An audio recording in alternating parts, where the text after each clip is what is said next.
चलो ठीक है, आज थर्ड चैप्टर देखते हैं, है ना। Human reproduction. ह्यूमन रिप्रोडक्शन में क्या चीज हो रही थी यहाँ पर, ये क्या हो रहा था, यहाँ पे लैंगिक प्रजनन था, है ना। क्या था यहाँ पर, यार ऐड करने दो। लैंगिक प्रजनन था, है ना। इसमें दो, यहाँ पे दो अलग अलग पेरेंट्स की जरूरत होती है, जिसमें क्या हो रहा है, युग्मक बन रहा है, तो दो अलग अलग तरह के युग्मक भी बनते हैं। और इसमें क्या चीज हो रही थी, जो मेल युग्मक बन रहा है वो क्या बनता है, शुक्राणु बनता है। जो फीमेल युग्मक बन रहा था वो अंडाणु बन रहा था, और अंडाणु हमेशा क्या होता है, शुक्राणु से बड़ा होता है ना। फिर यहाँ पर जो जनन अंग रहते हैं अलग अलग रहते हैं, जो मेल और फीमेल है या ह्यूमन की अगर हम बात करें तो कैसे रहते हैं, डाइकस रहते हैं। डाइकस मतलब ये चीज हो रही है कि मेल अलग रहता है और फीमेल के बॉडी स्ट्रक्चर क्या हो रही थी, अलग अलग रह रहा था। अलग अलग यहाँ पर उनमें रिप्रोडक्टिव ऑर्गन हो रहे थे, और वो अलग अलग तरह से, वो अलग अलग तरह के गैमेट्स बना रहे थे ना। ठीक है। यहाँ पर फिर जैसे स्ट्रक्चर की अगर हम बात करें तो स्ट्रक्चर में क्या हो रहा था, कुछ प्राथमिक अंग हो रहे थे और कुछ क्या हो रहे थे, द्वितीयक अंग हो रहे थे। प्राथमिक अंग में वो ऑर्गन आ जा रहे थे जो क्या हो रहे थे, युग्मक का निर्माण कर रहे थे। तो इस साइड मेल में क्या हो रहा था, यहाँ जो टेस्टिस है ये यहाँ पे प्राथमिक जनन अंग है, और फीमेल के अंदर में और ही प्राथमिक अंग है। बाकी जितनी भी नलियां दिख रही है, ट्यूब्स दिख रही है, ग्लैंड दिख रही है, ये या पेशियां दिख रही है, मसल्स वगैरह दिख रहे हैं, लिगामेंट्स दिख रहे हैं, वो सारी चीजें यहाँ पर क्या रहती है, द्वितीयक जनन अंग रहते हैं। ठीक है। सेकेंडरी यहाँ पे सेक्सुअल ऑर्गन रहते हैं जो रिप्रोडक्शन में डायरेक्टली इन्वॉल्व नहीं होते हैं, लेकिन रिप्रोडक्शन के लिए जरूरी होते हैं। ठीक है। ठीक है। फिर यहाँ पे अभी बताया कि क्या चीज हो रही थी, लैंगिक प्रजनन है, मेल और फीमेल दो तरह के युग्मक बनते हैं, डाइकस रहते हैं, है ना। डाइमॉर्फी मॉर्फिज्म होता है ह्यूमन, है ना। डाइमॉर्फिज्म होता है मतलब मेल और फीमेल कैसे हो रहे थे, यहाँ पे अलग अलग हो रहे थे, है ना। अब बारी आ रही है यहाँ पे पूरे रिप्रोडक्शन की प्रोसेस की। तो प्रोसेस में क्या चीज हो रही है, सबसे पहले जो है वो क्या होता है, यहाँ पे गैमेटोजेनेसिस होता है ना। अब एक सेकेंड, यहाँ किसी ने मैसेज किया है, सर अटक क्यों रहा है, थोड़ा सा नेटवर्क की दिक्कत होंगी बेटा, वो वहां पे इसीलिए।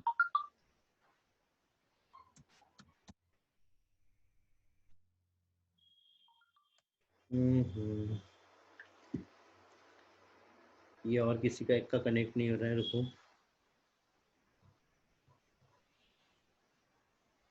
ऑफ करके ऑन करो।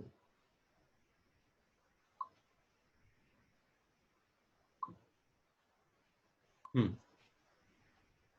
ठीक है। ठीक है, नेटवर्क में जाओ बेटा, और अगर ऐसी किसी को दिक्कत होती है, कनेक्ट नहीं होता है तो, और वो करना है, एक बार पूरा क्लोज करना है हर चीज को, और फिर से ऑन कर लेना है ना। चलो ठीक है। सबसे पहले क्या चीज आ रही है यहाँ पे, गैमेटोजेनेसिस, युग्मक जनन। तो गैमेटोजेनेसिस में क्या चीज हो रही थी, यहाँ पे दो चीजें हो रही थी। एक क्या बन रहा था, यहाँ पे एक बन रहा था, दूसरी चीज क्या बन रही थी, यहाँ पे स्पर्म बन रहा था, है ना। स्पर्म बन रहा था, है ना। तो दो तरह के होते हैं यहाँ पे, एग और स्पर्म बनता है। एग जो बन रहा है तो ये एग बनने की प्रोसेस क्या कहलाती है, यहाँ पे oogenesis कहलाती है, और स्पर्म बनने की प्रोसेस स्पर्मेटोजेनेसिस कहलाती है, अंडाणु जनन और शुक्राणु जनन, है ना। दूसरी चीज क्या हो रही है, यहाँ पे इंसिमिनेशन या इजेकुलेशन हो रहा है। तो इंसिमिनेशन और इजेकुलेशन में ये मतलब हो रहा है कि यहाँ पे कैपुलेशन जब, और हमने यहाँ पे एक और वर्ड यूज किया था, स्पर्मिएशन, है ना। ये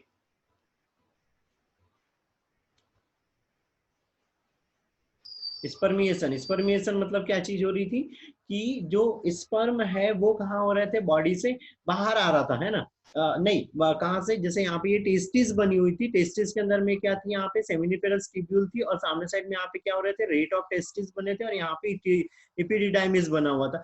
तो इस सेमिनिफेरस ट्यूब्यूल्स या रेट ऑफ टेस्टिस से बाहर आके इपिडिडाइमिस में जब स्पर्म यहाँ पर आ रहे थे, तो ये प्रोसेस क्या कहला रही थी, स्पर्मिएशन कहलाती है। कहाँ से, रेट ऑफ टेस्टिस या सेमिनिफेरस ट्यूब्यूल से निकल के इपिडिडाइमिस में आना, स्पर्मिएशन। इंसीमिनेशन मतलब ये हो रहा है कि मेल बॉडी से निकल के फीमेल बॉडी के अंदर में स्पर्म का जाना क्या कहला रहा है, यहाँ पे इजैकुलेशन कहला रहा है या इंसीमिनेशन कहला रहा है। ठीक है। उसके बाद अगली चीज आती है फर्टिलाइजेशन, निषेचन। तो निषेचन कहाँ पर होता है, यहाँ पे फैलोपियन ट्यूब। फैलोपियन ट्यूब के अंदर में भी क्या रहते हैं, तीन भाग रहते हैं। तो जिसमें से बीच वाला भाग क्या रहता है, एम्पुला रहता है, और एम्पुला वाले भाग में क्या हो रहा था, एग और स्पर्म का फर्टिलाइजेशन हो रहा था। और यहीं पर क्या होता है, जो इनके अनुवांशिक पदार्थ है वो आपस में मिक्स हो रहे थे, है ना। फिर बारी आती है क्लेवेज। तो क्लेवेज में क्या चीज हो रही थी, यहाँ पे निषेचन से क्या हो रहा था, ये एक निषेचन से क्या बना था, ऐसे यहाँ पे द्विकेंद्र की 2n वाली संरचना क्या बनी थी, यहाँ पे जाइगोट बनी थी, इसमें डिवाइडेशन हो रहा है, और एक से क्या बनी, 2 सेल बनी, 2 से फिर यहाँ पे डिवाइडेशन हुआ, और 2 से क्या बन गई, 4 बन गई, 4 से क्या बन गई, यहाँ पे 8 कोशिकीय संरचना बनी, 8 से क्या हो जाती है, 16 बन जाती है। ये जो 8 कोशिकीय या 16 कोशिकीय स्ट्रक्चर बनता है, ये क्या कहलाता है, यहाँ पे मोरुला कहलाता है। और ये कैसी रहती है, यहाँ पे ठोस ठोस गेंद के जैसा स्ट्रक्चर होता है ना, ठोस बॉल के जैसा स्ट्रक्चर होता है। तो यही प्रोसेस यहाँ पे क्या कहलाती है, क्लेवेज कहलाती है, कि जायगोट का बहुकोशिकीय स्ट्रक्चर में चेंज होना। फिर ये जो मोरुला रहता है, ये क्या बन जाता है, यहाँ पे खोखली गेंद वाले स्ट्रक्चर में बदल जाता है। अभी हम आगे डायग्राम में देखेंगे, खोखली गेंद वाले स्ट्रक्चर में बदल जाता है। और उसमें क्या चीज हो रही थी, यहाँ पे तो क्या हुआ, तो थोड़ा धीरे बोलिए, धीरे बेटा, रिवीजन वाला है ना, खत्म नहीं होगा ऐसे में। ठीक है, फिर भी ठीक है, ठीक है। मोरुला से क्या बना, यहाँ पे ब्लास्टुला बना। और ये कैसा होता है, खोखला स्ट्रक्चर होता है, जिसके अंदर में यहाँ पे एक ब्लास्टोसिल कैविटी बनती है ना। यहाँ पे ब्लास्टोसिल कैविटी बनती है, यहाँ पे इनर सेल मास रहती है, और क्या रहती है, एक आउटर सेल मास रहती है। और जो इनर सेल मास रहती है, यहाँ पर क्या रहती है, और ट्रोपोब्लास्ट सेल रहती है। और ये ट्रोपोब्लास्ट सेल से ही क्या होती है, कोरियोनिक विलाइया बनना चालू होती है, और ये एंडोमेट्रियम के साथ में मिलके प्लेसेंटा का निर्माण करती है ना। और ये जो प्रोसेस है, जो मोरुला से ब्लास्टुला बना था, ये क्या कहला रहा था, यहाँ पे ब्लास्टुलेशन कहला रहा था। ठीक है, ब्लास्टुलेशन कहला रहा था। और इसी के लिए हिंदी वर्ड भी याद रखना, कोरक पुटिका, कोरक पुटिका। ठीक है।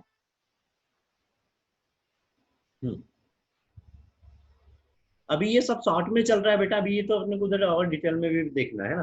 फिर आज बारी आती है इम्प्लांटेशन। अब यहाँ पे ये जो ब्लास्टुला बना था, या जो कोरक पुटिका बना था, वो ब्लास्टुला क्या हो रहा था, यहाँ पर क्या था, ये यूट्राइन कैविटी थी, है ना।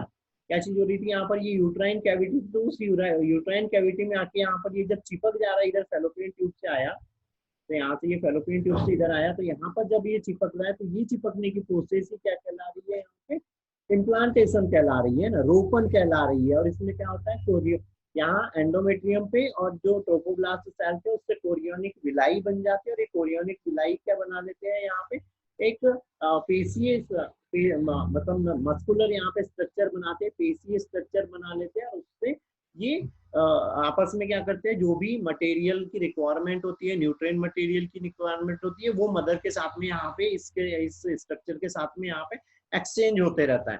फिर यहाँ पर प्लेसेंटिएशन आता है। तो प्लेसेंटिएशन में क्या होता है, ये जो प्लेसेंटा बन रहा है, जब ये प्लेसेंटा यहाँ पे पूरा कंप्लीट हो जा रहा है, और यहाँ से अम्बिलिकल कॉर्ड बढ़ जा रही, और यहाँ पे ये फीटस डेवलप होने लग जा रहा है, तो ये जो प्लेसेंटा का निर्माण हुआ है, ये क्या कहलाता है, यहाँ पे प्लेसेंटिएशन कहलाता है। ठीक है। उसके बाद में ये जो प्लेसेंटा है, जैसे यहाँ पे प्लेसेंटा बनता है, एचसीजी हार्मोन यहाँ पे स्त्रावित होता है, एचसीजी हार्मोन यहाँ पे स्त्रावित होता है प्लेसेंटा के द्वारा। ये बहुत अच्छे से याद रखना, प्लेसेंटा के द्वारा एचसीजी हार्मोन स्त्रावित होता है, और इसी के द्वारा प्रेगनेंसी कंफर्म होती है कि हाँ प्रेगनेंसी हुई है। ठीक है। उसके बाद आता है गैस्ट्रुलेशन।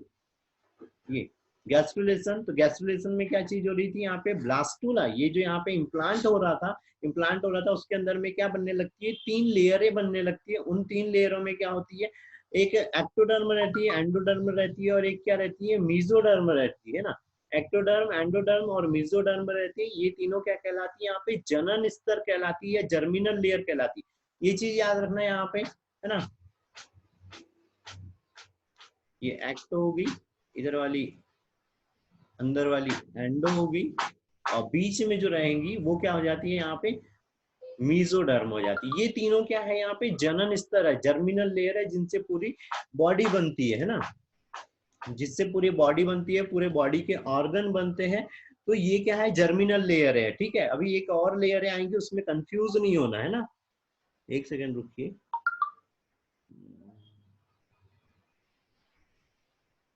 चलो ठीक है।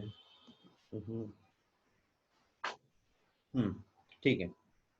तो ये जर्मिनल लेयर बनने लगती है। इसके बाद होता है और ऑर्गेनोजेनेसिस। ऑर्गेनोजेनेसिस में क्या होता है, इन जर्मिनल लेयरों से क्या होते हैं, अलग अलग तरह के ऑर्गन बनने लगते हैं। और यहाँ पर जो पहले जो रहती है, एक तरह से बोलना चाहिए, ये क्या है, एम्ब्रियोनिक स्टेज है ना, या जाइगोटिक एम्ब्रियोनिक स्टेज हो रही है। इसमें एक एम्ब्रियो रह रहा है, गोल से स्ट्रक्चर भर है। लेकिन अभी तक क्या हो रहा था, जब यहाँ पे ऑर्गेनोजेनेसिस होने लगता है तो ऑर्गेनोजेनेसिस में अलग अलग ऑर्गन बनने लगते हैं, रेस्पिरेटरी सिस्टम बनने लगता है, डाइजेस्टिव सिस्टम बनने लगता है, सर्कुलेटरी सिस्टम बनने लगता है, नर्वस सिस्टम बनने लगते हैं। तो सारे सिस्टम इन तीनों लेयर से यहाँ पे बनने लग जाती है। अगली चीज आती है यहाँ पे पिट्यूशन या प्रसव। पिट्यूशन मतलब ये चीज हो रही कि अब यहाँ पर क्या हो गया, प्रेगनेंसी के 9 मंथ यहाँ पे कंप्लीट हो गए और 9 मंथ बाद क्या हो रहा है, बेबी मदर की बॉडी से बाहर आ जाता है। तो ये जो बाहर आ रहा है यही चीज क्या कहला रही है यहाँ पे, पिट्यूशन या प्रसव कहलाती। लास्ट वाली चीज एक और चीज आती है यहाँ पे, लैक्टेशन। लैक्टेशन, तो लैक्टेशन में क्या चीज हो रही है यहाँ पे, लैक्टेशन में क्या हो रहा है, जब ये बेबी बाहर आ गया तो इसको न्यूट्रिएंट मटेरियल चाहिए होता है, क्योंकि इसका डाइजेस्टिव सिस्टम वगैरह या उतना ज्यादा अभी फंक्शनिंग में नहीं आता है। तो इसको क्या करते हैं हम यहाँ पे मदर का मिल्क पिलाते हैं, और मदर का जो मिल्क रहता है उसको क्या बोलते हैं यहाँ पे, जो फर्स्ट मिल्क रहता है उसको कोलेस्ट्रम बोलते हैं। और इसके अंदर में सबसे ज्यादा मात्रा में एंटीबॉडी रहती है, क्योंकि जो बेबी है वो बाहर के इन्वायरमेंट में आया, बाहर बहुत सारा इन्फेक्शन वगैरह प्रेजेंट रहता है, तो उसको जो संक्रमण या इन्फेक्शन होने के चांसेस रहते हैं। इसीलिए मदर के मिल्क में क्या रहती है, सबसे ज्यादा एंटीबॉडी रहती है और न्यूट्रिएंट मटेरियल भी रहते हैं जो उस बेबी को आसानी से पोषण प्रदान कर देते हैं। ठीक है, तो इतनी प्रोसेस होती है ह्यूमन रिप्रोडक्शन में। ठीक है,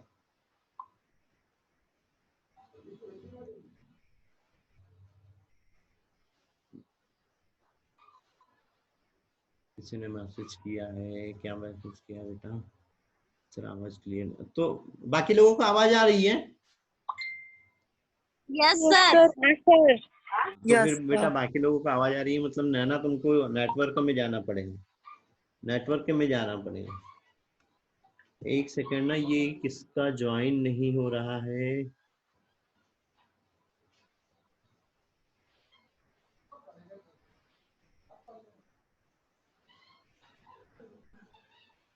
मेरा कॉल भी नहीं लग रहा है। एक सेकंड बेटा, ये को मेरे को लिंक सेंड करने दो।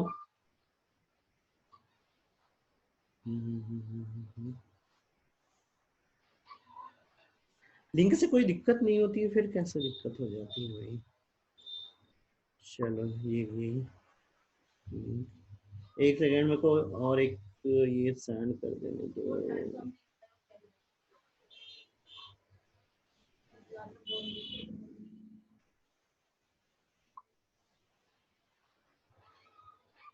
देखो चलो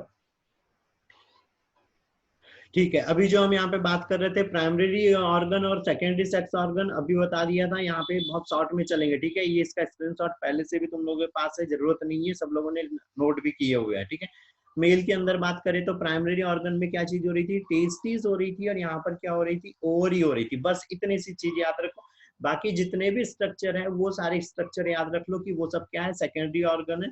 फिर दूसरी चीज यहाँ पर हम ऑब्जेक्टिव में कुछ चीजें बार बार पूछ रहे थे कि तीन चार यहाँ पे 3 नाम दे दिए थे मेल के और एक नाम उसमें डाल दिया था फीमेल रिप्रोडक्टिव ऑर्गन का। पूछ रहे थे उसमें से फीमेल वाला कौन सा है या मेल वाले कौन से हैं।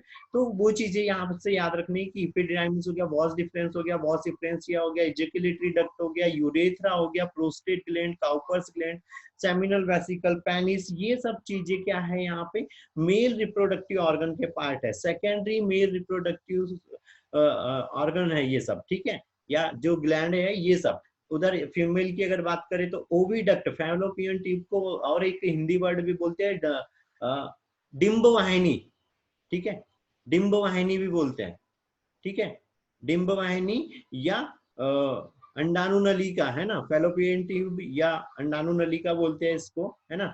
फिर यूट्रस हो गया, वेजाइना हो गया, इंटरनल जेनाइटल वॉल्वा हो गया, बर्थोलिन ग्लैंड हो गया, मेमिक्री ग्लैंड हो गया, ये सारी चीजें भी काम आ जाती है। सर्विक्स हो गया, वेजाइना हो गई, ये सब क्या है, सेकेंडरी सेक्स ऑर्गन है। ठीक है, फिर यहाँ पे हमने यौन आरंभन देखा था कि यौन आरंभन के टाइम में क्या सेकेंडरी यहाँ पे सेक्सुअल क्या सेक्सुअल कैरेक्टर्स हमने को देखने को लगते हैं या यौन आरंभन के लक्षण क्या क्या होते हैं। तो यहाँ पे 2 तरह की प्यूबर्टी होती है, एक मेल प्यूबर्टी और फीमेल प्यूबर्टी, है ना। प्यूबर्टी का मतलब या यौन आरंभन का मतलब ये होता है कि जो रिप्रोडक्टिव ऑर्गन है वो अच्छे से ग्रोथ कर चुके हैं, अच्छे से डेवलप हो चुके हैं और रिप्रोडक्शन के लिए तैयार है। तो यहाँ पर उस टाइम में हमको क्या क्या लक्षण दिखाई देते हैं, तो मेल के अंदर में क्या हो जाता है, आवाज भारी हो जाती है, जो सेविंग वगैरह है वो आ जाती है, शोल्डर और मसल्स मजबूत हो जाते हैं, हिप यहाँ पे नैरो हो जाता है, जो ब्रीथिंग रेट रहती है वो कैसी हो जाती है, यहाँ पे हाई हो जाती है ना। और अंडर आर्म्स में क्या होना है, यहाँ पे हेयर्स आ जाना है ना, और अपोजिट कैरेक्टर के प्रति यहाँ पे अट्रैक्शन बढ़ते जाना है। सेम ऐसी चीज क्या हो रही है, फीमेल के अंदर भी हमको कुछ कैरेक्टर्स देखने को मिलते हैं, जिसमें क्या हो रही है, आवाज क्या हो जा रही है, पतली हो जा रही है, फेस या स्किन जो बोल रहे हैं, स्किन पर हेयर्स कम प्रेजेंट रहते हैं और स्मूथ हो जाती है, जो शोल्डर्स रहते हैं वो छोटे हो जाना है, बॉडी के अंदर में फेट डिपोजिशन होने लग जाना है, मेंस्ट्रुअल साइकिल स्टार्ट हो जाना है, जो हिप बोन है वो क्या हो जाना है, फैल जाना है ना। तो इतने कैरेक्टर हमको फीमेल के अंदर में देखने को मिलते हैं, तो ये भी याद रखने, और ये कब देखने को मिलते हैं, यहाँ पे 13 से लेके 15 वर्ष की एज में। ठीक है, फिर यहाँ पर बात करते हैं मेल रिप्रोडक्टिव ऑर्गन की। तो मेल रिप्रोडक्टिव ऑर्गन में क्या चीज हो रही थी, अभी बताया था, यहाँ पे प्राइमरी और सेकेंडरी ऑर्गन हो रहे थे, है ना।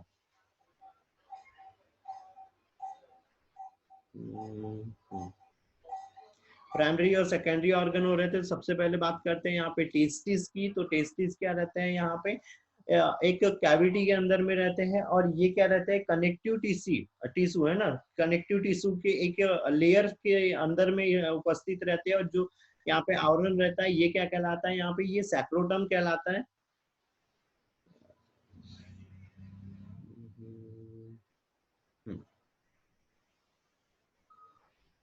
ठीक है, यहाँ पे एक लेयर बनी हुई रहती है, वो क्या कहलाती है, यहाँ पे सैक्रोटम कहलाती है, और ये कैसी रहती है, यहाँ पे एक सिंगल ही रहती है, और एब्डोमेन कैविटी के बाहर प्रेजेंट रहते हैं टेस्टिस। क्यों रहते हैं, क्योंकि इनमें स्पर्म के निर्माण के लिए बॉडी के टेम्परेचर से यहाँ से 2 से लेके 3 डिग्री सेल्सियस तक का 3 डिग्री सेल्सियस तक का टेम्परेचर क्या चाहिए, कम चाहिए, जो नॉर्मल टेम्परेचर है उससे, तभी हेल्थी और ज्यादा अमाउंट में स्पर्म यहाँ पे बन पाती है, इसीलिए ये बॉडी के बाहर में रहता है। और ये जो सैक्रोटम रहता है वो कॉन्ट्रेक्टिव रहती है, संकुचनशील रहती है। जब बॉडी का टेम्परेचर अधिक होता है तो ये रिलैक्स हो जाती है, और क्या हो जाना है, बॉडी से जो टेस्टिस है वो दूर हो जाना है। जब जैसे ठंड वगैरह का टाइम चल रहा है तो बॉडी का टेम्परेचर या बाहर के इन्वायरमेंट का टेम्परेचर बहुत ज्यादा कम हो जाता है, तो ये कैसे हो जाता है, कॉन्ट्रैक्ट हो जाता है, और सैक्रोटम बॉडी के पास में आ जाता है, ताकि इसको नॉर्मल टेम्परेचर मिल सके। ठीक है,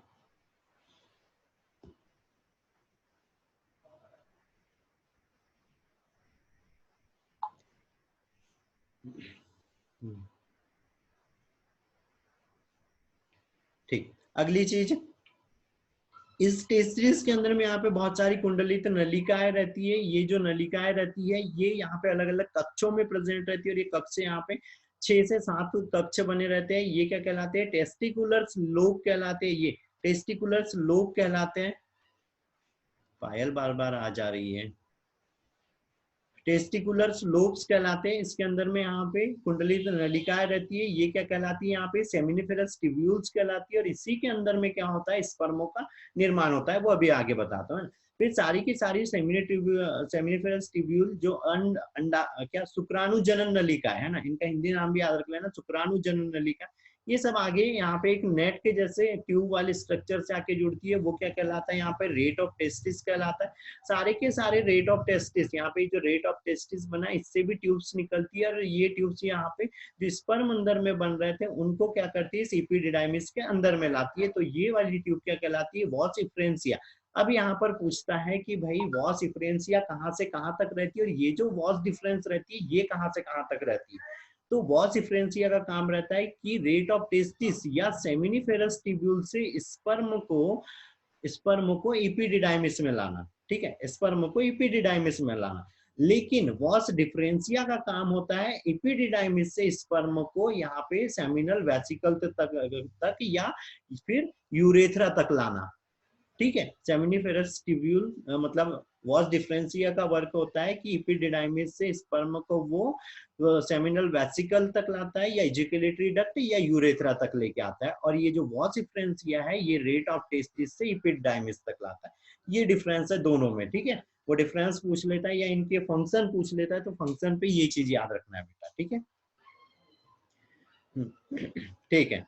अगली चीज आती है यहाँ पे एपिडिडाइमिस। एपिडिडाइमिस के अंदर में क्या होता है, यहाँ पर बहुत सारी कुंडलित नलिकाओं वाली ये स्ट्रक्चर होता है और इसके अंदर में जो स्पर्म होता है उसका परिपक्वन और डिफ्रेंसिएशन होता है। परिपक्वन मतलब यहाँ पे वो पूर्ण रूप से डेवलप हो जाता है। डिफरेंशिएशन मतलब यहाँ से जो स्ट्रक्चर बना था सेमिनिफेरस ट्यूब्यूल्स में वो कैसा बना था, गोल बना था, अचल बना था, स्पर्मेटिड बना था, वो यहाँ पे एपिडिडाइमिस के अंदर में आके क्या बन जाता है, स्पर्मेटोजोआ बन जाता है। ये ऐसे पूंछ वाला स्ट्रक्चर बन जा रहा है। तो ये कहाँ पे बन रहा है, यहाँ पे एपिडिडाइमिस में आके बन रहा है। फिर वॉस डिफरेंस, ये 20 से 30 सेंटीमीटर लंबी रहती है और ये क्या करती है, एपिडिडाइमिस से स्पर्मों को यहाँ एजिकुलेटरी तक या यूरेथ्रा तक पहुंचाने का कार्य करती है। फिर ये जो वॉस डिफरेंसिया रहती है इसमें यहाँ पर यूरेथ्रा से पहले एक भाग फूला हुआ रहता है। ये जो फूला हुआ भाग रहता है ये क्या कहलाता है, यहाँ पे एम्पुला कहलाता है,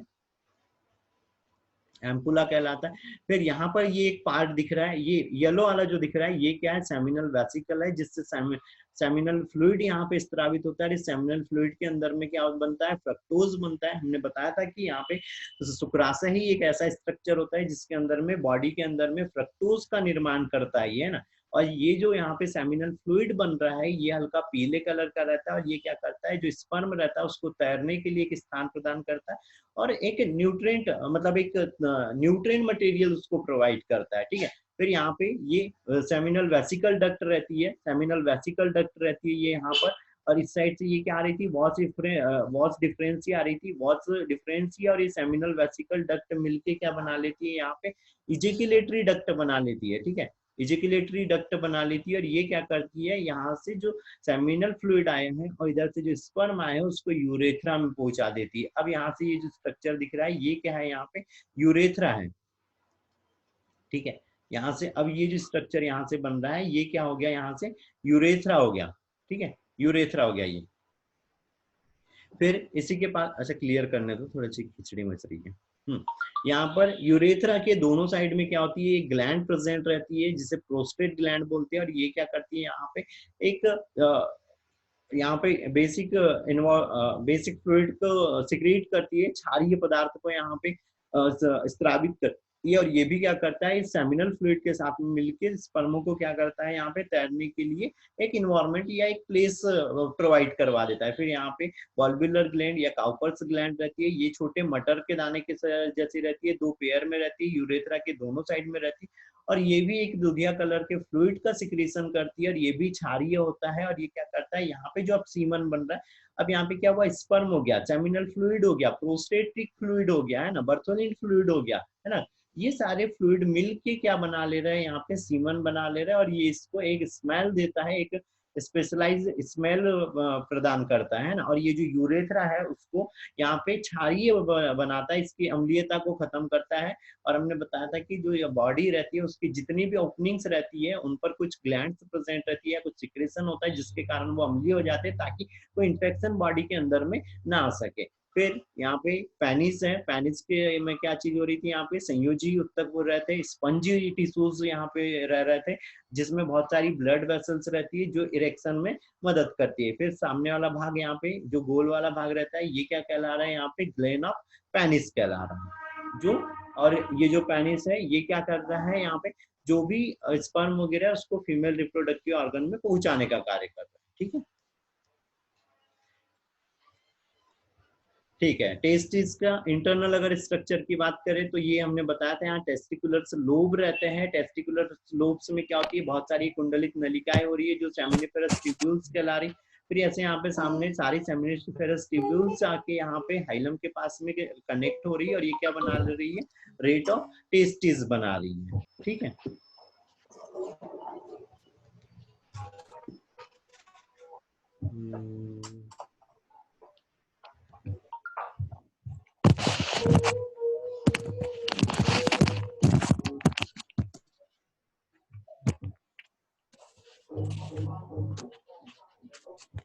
ठीक है,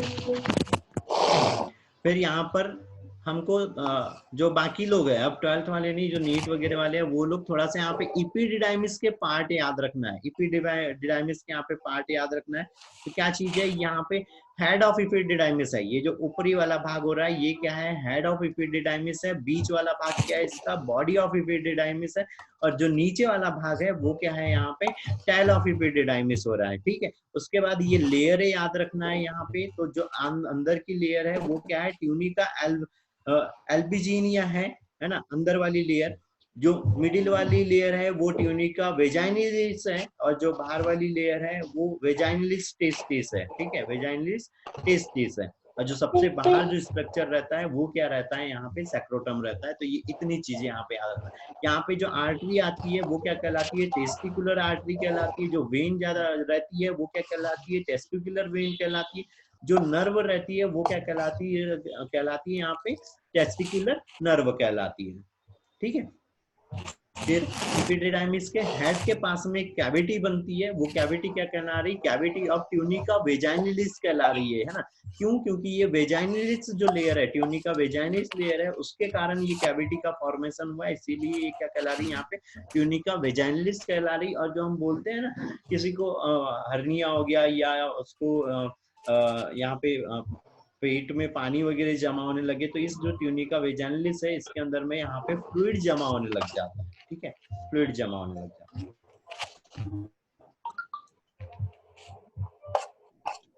चलो अब इसके यहाँ पे अनुप्रस्थ काट हमको देखना है। तो अनुप्रस्थ काट में क्या चीज हो रही है, यहाँ पे ये सेमिनिफेरस ट्यूब्यूल या प्रसन की सेमिनिफेरस ट्यूब्यूल्स के आंतरिक काट है। तो इसमें क्या रहती है, यहाँ पे इंटरस्टाइटल सेल्स रहती है। ये यहाँ पे जो रेड वाला जोन दिख रहा है इसमें क्या हो रही है, यहाँ पे इंटरस्टाइटल जोन मतलब सेल्स दिख रही है। ये 1 मिनट इनको ऐड कर, इतने लेट आते हैं भाई।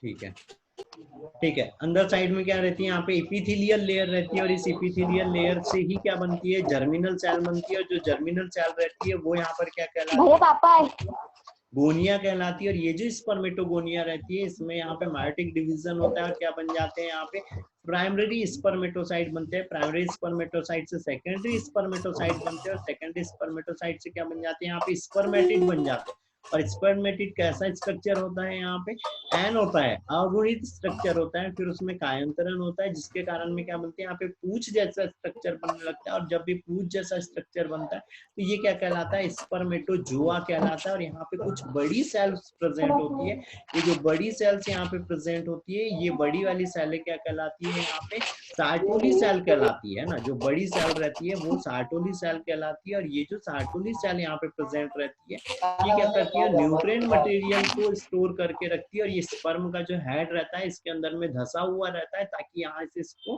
प्रोटेक्शन, उसको एक सपोर्ट और न्यूट्रिएंट मटेरियल मिल सके, है ना। तो वो पूछता है मेन तो सार्टोली फंक्शन का क्या वर्क होता है। तो भाई यहाँ पे वो उसको सपोर्ट प्रोवाइड करती है, उसको प्रोटेक्शन प्रोवाइड करती है, और उसको न्यूट्रिएंट मटेरियल प्रोवाइड करते हैं।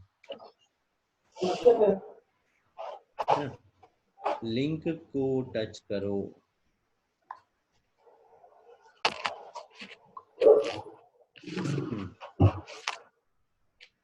ठीक है, किसी ने कुछ मैसेज किया है क्या?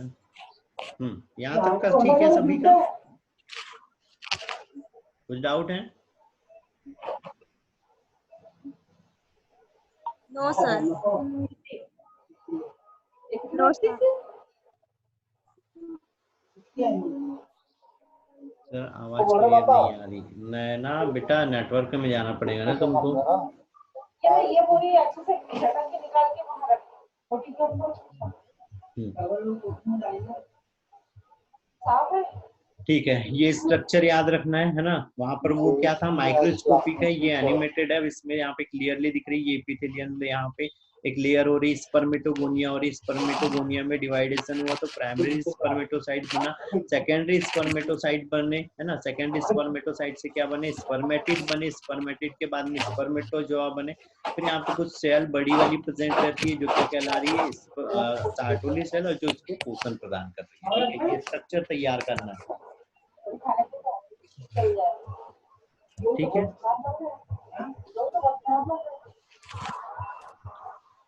चलो फिर यहाँ पे हार्मोनों की बारी आती है, तो हार्मोनों में क्या चीज हो रही है।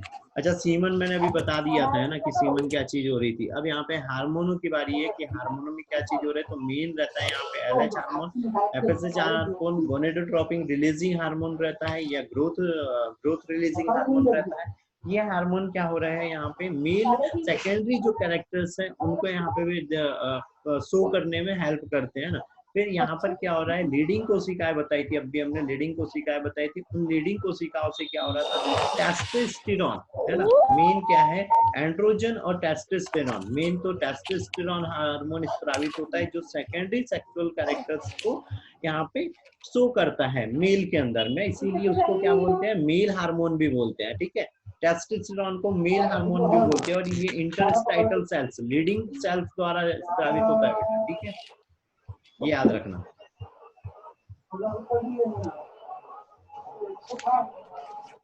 चलो यहाँ तक ठीक है, फिर से कनेक्ट करो, टाइम लिमिट खत्म हो गई है। टाइम लिमिट खत्म हो गई है बेटा, लिंक पे टच करा करो, सारे लोग ना सिर्फ लिंक पे टच करा करो तो ही कनेक्ट हो जाना है ना। वो पासवर्ड वाला हेडेक मत डाला करो, पासवर्ड तो वो तो जहाँ से जनरेट होता है इसीलिए, लेकिन वो बस लिंक पे टच करोगे तो उसी से टच हो जाए, उसी से ज्वाइन हो जाएंगे। थोड़ा सा वेट किया करो है ना, थोड़ा सा वेट किया करो तो ऑटोमेटिकली ज्वाइन होंगे। एकदम से बोलोगे कि टच किया और हम ज्वाइन हो जाए तो ऐसा नहीं होगा ना, थोड़ा सा वेट करना पड़ेगा, क्योंकि नेटवर्क रहती है ना कहीं कहीं, तो एकदम से नहीं ज्वाइन कर पाओगे।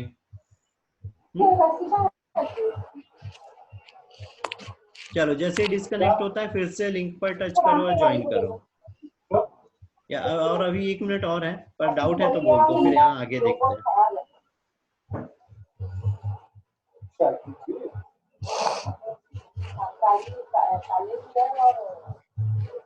नहीं है किसी को डाउट?